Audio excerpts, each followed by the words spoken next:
Détroit, 1957. Le monde tournait plus vite que jamais.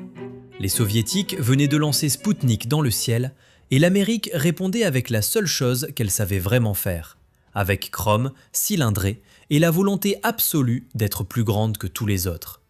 Dans les salles d'exposition des concessionnaires ne se tenaient plus des véhicules, se tenaient des promesses. Promesses d'un futur qui sentait l'essence et goûtait la liberté. Et au milieu, sous néon brillant, se tenait une voiture qui, même dans cet air folle d'exagération, sortait du cadre. Une voiture officiellement bannie des événements de démolition parce qu'elle donnait aux autres conducteurs un avantage injuste. Pas une voiture de course, pas un véhicule militaire, mais une berline. La Chrysler Imperial 1957. Mais pour comprendre pourquoi cette voiture était si extraordinaire, il faut revenir 20 ans en arrière. Retour à un homme dont le nom aujourd'hui presque personne ne connaît, bien qu'il fût l'une des figures les plus influentes de l'histoire industrielle américaine. Walter Percy Chrysler naquit en 1875 au Kansas, comme fils d'un travailleur ferroviaire. Il n'apprit pas technique automobile à une université, mais dans des ateliers, avec clés et huile machine sous les ongles. Cet homme avait le même génie qu'Henry Ford, seulement avec une différence décisive. Il ne voulait pas construire la voiture la moins chère, il voulait la meilleure. Chrysler reprit le groupe Maxwell en difficulté au début des années 20 et en fit en quelques années l'une des marques automobiles les plus puissantes du monde. Et son instrument prestige, sa réponse aux Rolls-Royce et Hispano-Suiza de ce monde, fut dès le début l'Impérial. Déjà à la fin des années 20, l'Impérial valait comme la voiture américaine la plus fine qu'on pouvait acheter pour argent. Des hommes d'État la conduisaient, des banquiers la conduisaient. Et si on voulait arriver à New York ou Chicago sans laisser apparaître un centimètre de doute sur sa propre importance, on descendait d'une Impérial.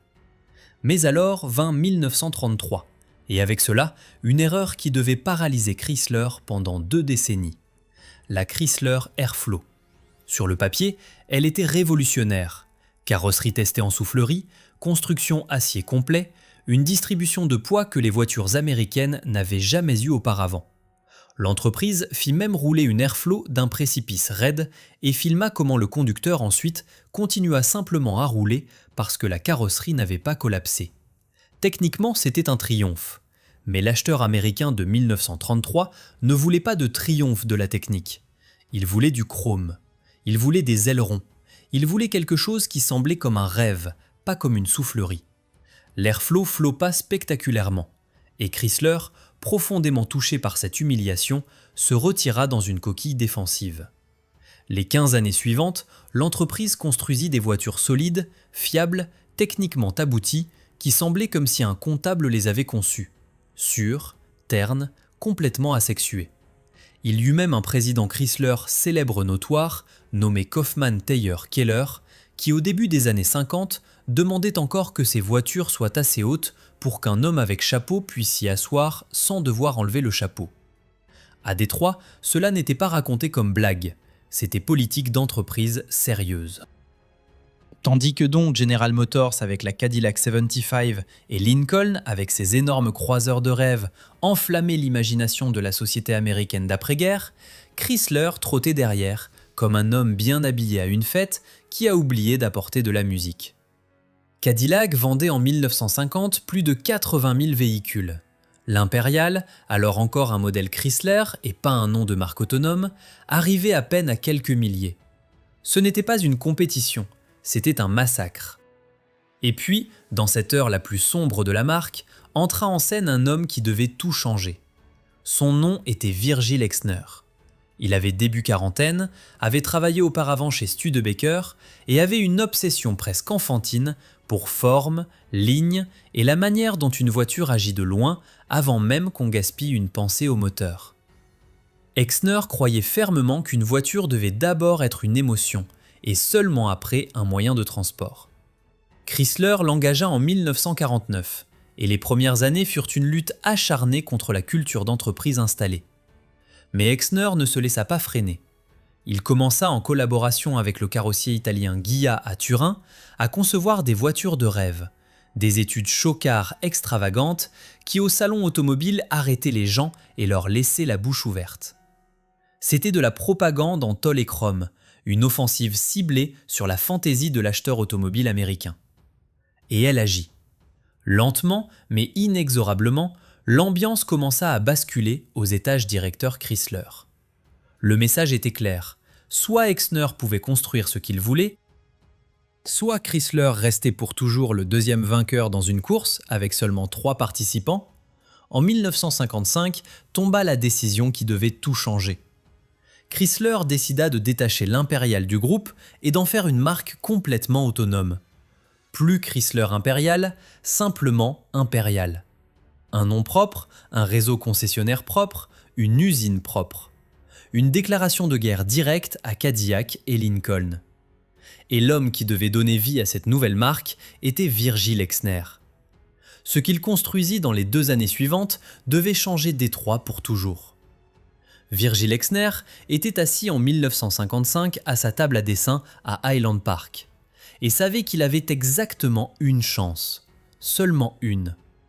Si la nouvelle impériale ne fonctionnait pas, si elle ne frappait pas comme une bombe au salon auto, alors l'expérience était terminée. Chrysler réintégrerait l'impériale silencieusement dans le groupe, Exner serait viré et tout resterait comme c'était, gris, sûr, ennuyeux. Alors, il ne dessina pas simplement une voiture, il dessina une idéologie. Exner avait dans les années précédentes observé quelque chose qui ne lui laissait pas de repos. Les acheteurs automobiles américains de l'après-guerre vivaient dans un monde qui s'était fondamentalement changé. La guerre était finie, l'économie explosait, et partout naissaient nouvelles autoroutes, nouvelles banlieues, nouvelles maisons de rêve avec double garage. Et dans ces garages ne devaient pas rouler des boîtes obtuses de Détroit, devaient rouler des machines de rêve. Véhicules qui semblaient comme s'ils venaient directement d'un film science-fiction. Car cet esprit du temps était réel, presque palpable. Spoutnik n'était pas encore en orbite, mais l'imagination l'était déjà.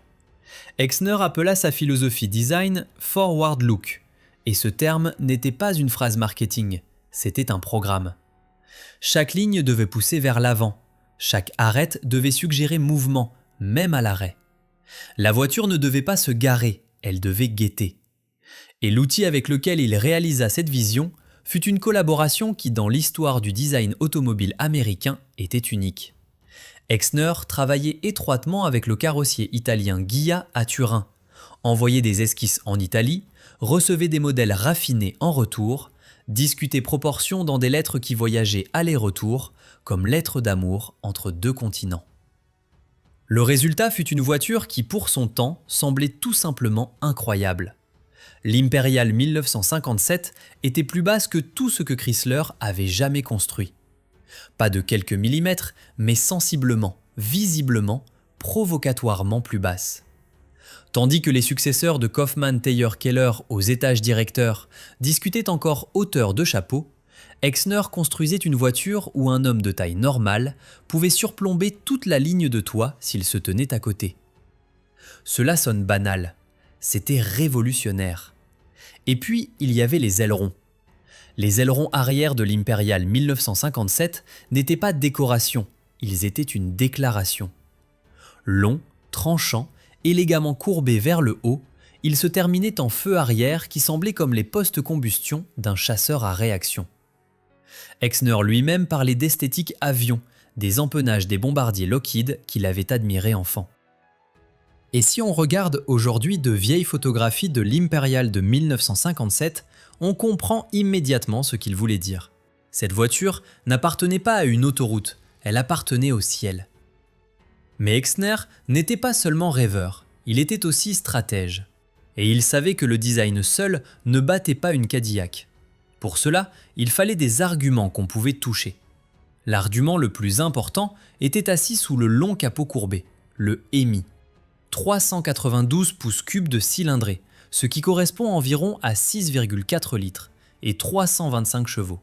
Ce chiffre, il faut se l'imaginer pour 1957. 325 chevaux dans une ère où la plupart des voitures familiales étaient bien servies avec la moitié. Le Hemi n'était pas simplement un gros moteur, c'était une autre catégorie. Les chambres de combustion hémisphériques, qui lui donnaient son nom, assuraient une combustion plus efficace et complète que dans les concepts moteurs conventionnels. Les ingénieurs Chrysler avaient développé ce moteur originellement pour utilisation dans avions militaires. Et il faut s'imaginer cela un instant. Cette propulsion venait d'une lignée technologique qui, pendant la Seconde Guerre mondiale, avait propulsé chasseurs et bombardiers. Et maintenant, il était assis dans une berline rose. S'ajoutait un châssis construit si massivement qu'il devait plus tard faire les gros titres d'un monde complètement différent. L'Impérial 1957 utilisait un châssis-échelle séparé, énorme, rigide en torsion, construit comme un pont, tandis que les autres modèles Chrysler passaient déjà à la carrosserie autoportante plus légère. Ce châssis était si indestructible que les organisateurs de Demolition Derby, ces spectacles américains où des conducteurs se rentrent dedans jusqu'à ce qu'il ne reste qu'une voiture en état de rouler, excluaient officiellement l'Impérial de la compétition. La justification était simple. La voiture ne donnait pas de chance équitable aux autres participants. On pouvait la percuter, l'érafler, la piler et elle ne bougeait pas. Le châssis X-Frame absorbait des impacts qui auraient transformé toute autre voiture de cette époque en sculpture de tôle pliée. Simultanément, l'Impérial n'était pas un véhicule qui se sentait comme un char. Au contraire, l'essieu avant à barre de torsion, que Chrysler commercialisait sous le nom euphonique Torsionnaire Suspension, était pour conditions américaines de cette époque presque scandaleusement confortable. Barre de torsion avant, ressort à la marrière, et le résultat était un comportement routier qui incitait les journalistes de l'époque à des comparaisons audacieuses. Le célèbre testeur auto américain Tom McHale écrivit alors dans Mechanics Illustrated que la voiture se comportait comme une voiture de sport. Ce qu'il voulait dire exactement par là reste son secret, mais la déclaration dit beaucoup sur combien surprenamment souple se mouvait cette voiture colossale. Et puis il y avait encore un détail qui dans l'histoire de l'Impérial 1957 est volontiers négligé. Le verre panoramique courbé. Pour la première fois dans une automobile produite en série, Chrysler utilisa sur ce modèle pare-brise et vitres latérales courbées qui amélioraient dramatiquement le champ de vision du conducteur. Pas de pilier A massif qui bloquait la vue à gauche, à la place un panorama presque sans entrave. Pour une voiture qui faisait presque 5,5 mètres de long et se sentait dans rue étroite comme un paquebot, ce n'était pas luxe, c'était technique de sécurité. Quand l'Impérial 1957 se tint dans les salles d'exposition à l'automne 1956, se passa quelque chose que Chrysler n'avait plus vécu depuis le débâcle de l'Airflow. Les gens s'arrêtaient. Pas par politesse, pas parce qu'un vendeur les avait arrêtés. Ils s'arrêtaient parce que cette voiture ne les lâchait pas. Et Cadillac, qui jusqu'à ce moment avait dominé le marché luxe, si confiante comme un joueur d'échecs à qui la partie semble déjà gagnée, commença pour la première fois depuis des années à devenir doucement nerveuse. Les chiffres ne mentent pas. En 1957, Chrysler vendait 36 000 Impériales. 36 000 pièces d'une voiture dont 2 ans auparavant, presque personne ne l'avait sur le radar. Cadillac était avec 120 000 unités vendues encore loin devant, aucune question. Mais Lincoln, l'éternel deuxième, le rival aristocratique du groupe Ford, qui pendant des années avait valu comme vice-roi évident du marché luxe américain, fut pour la première fois cette année dépassé par Impérial. Seulement par une poignée de véhicules, c'était vrai, mais à Détroit, les poignées comptent. À Détroit, chaque chiffre signifie un message. Et le message était clair, Impérial était arrivé. Que signifiait-il alors d'acheter une Impériale ? Il faut s'imaginer la société américaine de 1957 pour vraiment comprendre cela. La prospérité d'après-guerre avait créé une nouvelle classe moyenne. Des gens qui pour la première fois dans leur histoire familiale avaient assez d'argent pour non seulement vivre, mais montrer qu'ils vivaient. Une maison en banlieue, une tondeuse dans le garage, et devant l'allée, quelque chose qui force chaque voisin à arrêter brièvement sa tondeuse et regarder. L'Impérial était cette déclaration sur 4 roues. Elle n'était pas chère comme une Rolls-Royce, qui en Amérique se sentait de toute façon comme corps étranger. Elle était chère comme un rêve américain, assez proche pour sembler réel, assez éloigné pour impressionner. Le prix de base était d'environ 5 000 $, ce qui aujourd'hui correspondrait environ à 50 000 €. Pour cela, on recevait direction assistée, frein assisté, lève-vitre électrique, réglage siège 6 positions, climatisation et une radio avec une technologie qu'aucun véhicule de série dans l'histoire automobile jusque-là n'avait offerte. Chrysler installa dans l'Impériale de 1957 pour la première fois dans une voiture de série une radio transistor. Pas appareil à tube qui devait chauffer pendant des minutes et lâcher aux secousses. Une radio transistor immédiatement prête, ronronnant doucement, fiable. Cela sonne aujourd'hui banal, c'était alors une sensation. Et puis il y avait la transmission automatique à bouton poussoir. Le véhicule n'avait pas de timonerie conventionnelle. À la place était assis à gauche du volant une rangée de boutons avec lesquels on choisissait les positions de conduite. Drive, reverse, neutral, tout par pression bouton. L'idée sonnait comme future, et c'est exactement ce qu'elle devait. Si elle était pratique, c'était sur une autre feuille. En fait, l'utilisation était pour beaucoup de conducteurs, si nécessitant accoutumance, que Chrysler abandonna le système après quelques années. Mais en 1957, l'idée se vendait mieux que l'exécution. Parfois, cela suffit. Puis, il y avait la question des doubles phares. L'Impériale 1957 était l'un des premiers véhicules de série en Amérique équipés de 4 phares, 2 par côté, disposés l'un au-dessus de l'autre, ce que Chrysler désignait comme design biplane bumper, et qui rappelait effectivement les ailes d'un biplan. Le problème était seulement, dans beaucoup d'États américains, les systèmes 4 phares étaient en 1957 encore illégaux. Les réglementations dataient d'une époque où la technique automobile avançait plus lentement que législation, et ainsi, Chrysler devait dans certains marchés livrer des versions techniquement adaptées. Un constructeur de masse qui avec son propre vaisseau amiral enfreignait la loi. Ce n'est pas une tâche, c'est force de caractère. Mais la vraie histoire de l'Impériale 1957 n'est pas l'histoire de grands chiffres et salles d'exposition brillantes. C'est l'histoire de voitures individuelles et des gens qui vécurent avec elles. Et aucun exemplaire ne raconte cette histoire si intensément qu'un unique coupé 2 portes conservé dans une teinte que son propriétaire ultérieur décrirait comme Shell Pink. Quelque part en Amérique, au début des années 60, une dame âgée acheta cette Impériale. Nous ne savons pas grand-chose sur elle, mais nous savons qu'elle soigna la voiture comme un trésor. Elle la conduisit rarement et brièvement, la gara dans un garage, la protégea de pluie et saleté. Sur des décennies, le kilométrage se somma à peine 40 000 miles, ce qui pour une voiture de cette époque est presque irréel. Puis, elle donna le véhicule à un moment chez un concessionnaire. Un échange comme il se passe des milliers de fois sans qu'aucune des personnes impliquées devine qu'elle touche justement l'histoire. Mais ce concessionnaire était différent. Il vit l'Impériale, et quelque chose en lui dit que ce véhicule ne devait pas simplement être revendu. Alors, il le mit dans un entrepôt. Simplement ainsi, sans grande explication, sans plan maître. Elle se tint là, sous la poussière et le silence des années, tandis que dehors les années 60 basculaient dans les 70 et les 70 dans les 80. À un moment, la voiture changea de propriétaire mais resta entreposée. Puis encore une fois. Chaque nouveau propriétaire semblait sentir la même chose. Ce véhicule doit être préservé. Quand elle parvint finalement aux mains d'un collectionneur passionné et que celui-ci commença à la remettre prudemment en état de rouler, tous les impliqués s'étonnèrent. Le chrome était original, la peinture était originale. Même les pneus flamblants déformés plus en état de rouler, qui avaient été fabriqués entre 1961 et 1965, étaient encore sur les jantes. La seule chose que les décennies avaient vraiment détruite était l'habitacle.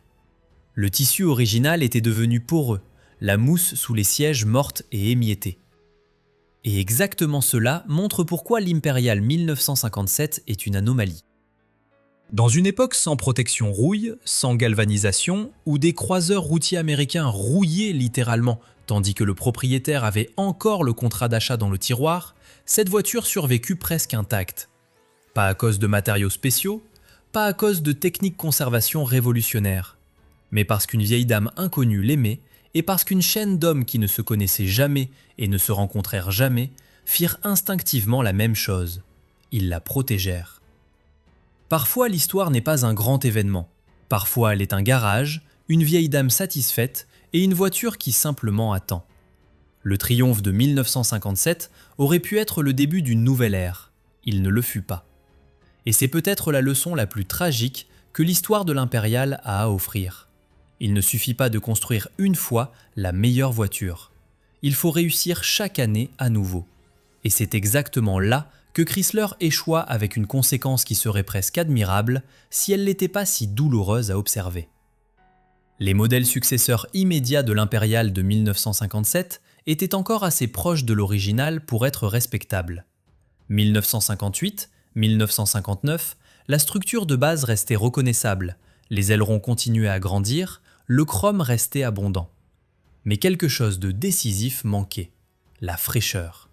Le choc du nouveau, ce sentiment de voir quelque chose qu'on n'avait jamais vu ainsi, ces modèles ne pouvaient le reproduire. Cadillac avait entre-temps réagi, avec ses propres ailerons arrière spectaculaires, son propre chrome, sa propre prétention à la suprématie aérienne sur les rues de rêve de Détroit. Et Cadillac avait quelque chose qu'Imperial ne put jamais vraiment rattraper. Un réseau concessionnaire présent partout, un nom de marque qui depuis des décennies valait comme synonyme de luxe américain, et des chiffres de vente qui faisaient paraître Imperial comme une nouvelle venue ambitieuse. Puis vint 1962, et avec cette année vint une décision qui dut briser le cœur à Virgil Exner. Chrysler le vira. Pas fort, pas avec scandale, mais avec la politesse froide des grands groupes. La justification officielle était vague, les vraies raisons étaient plus profondes. Les conceptions d'Exner pour le début des années 60 étaient en interne controversées. Le nouveau management sous Lynn Townsend voulait un autre cap, voulait des lignes plus modernes, plus élancées, voulait s'éloigner des ailerons extravertis des années 50 qui, dans la nouvelle décennie, semblaient soudain démodés. Exner avait inventé les années 50, du moins la partie qui semblait comme future. Mais les années 60 ne lui appartenaient plus. Ce qui suivit fut une période de recherche et d'erreur. Les modèles Imperial du milieu des années 60 perdirent leur identité. Ils essayèrent d'être plus élégants, plus européens, plus réservés. Mais la retenue n'avait jamais été la force d'Imperial. La retenue était l'affaire de Cadillac. Et Lincoln, qui sous le designer génial Elwood Engel, à partir de 1961 avec la Continental, avait construit l'une des berlines luxe les plus pures et audacieuses de l'histoire automobile américaine, montrait avec chaque année modèle plus clairement où allait le voyage dans les années 60. Ligne claire, proportions dignes, pas de chrome pour le chrome. La Lincoln Continental de 1961 était l'exact opposé de l'Imperial 1957. Et les deux étaient à leur manière des réponses géniales à la même question. Qu'est-ce qu'une grande voiture américaine ? Imperial ne donnait plus à cette époque de réponse claire. En 1965, Chrysler abandonna le châssis échelle séparé, ce châssis massif qui avait autrefois banni la voiture des Demolition Derby, et passa à la carrosserie unitaire. Techniquement, ce n'était pas une erreur, au contraire, les constructions carrosserie modernes offraient beaucoup d'avantages. Mais symboliquement, c'était un recul. Imperial devenait un peu plus Chrysler et un peu moins Imperial. Et puis vint 1975, l'année où Chrysler décida silencieusement et sans grande cérémonie d'arrêter l'Imperial. Pas de fête d'adieu, pas de modèles spéciaux, pas de campagne presse. Simplement le dernier exemplaire de la chaîne et c'était fini. 20 ans après la grande déclaration de guerre à Cadillac et Lincoln. 20 ans après la décision de fonder une marque propre, construire un réseau concessionnaire propre, créer une identité propre. Tout cela se termina doucement, presque honteusement, dans une décennie qui, avec crise pétrolière et récession, n'avait de toute façon aucune pitié pour grandes voitures de rêve. Exner lui-même travailla après son renvoi chez Chrysler comme consultant design indépendant, conçut des études qui ne furent jamais construites et observa comment la marque à laquelle il avait donné ses meilleures années s'estompait lentement. Il mourut en 1983. S'il savait ce qu'il avait laissé, on ne peut le dire. Mais la réponse se voit dans chaque Impérial de 1957 qui existe encore aujourd'hui. L'Impérial mourut en 1975, mais quelque chose en elle refusait de mourir.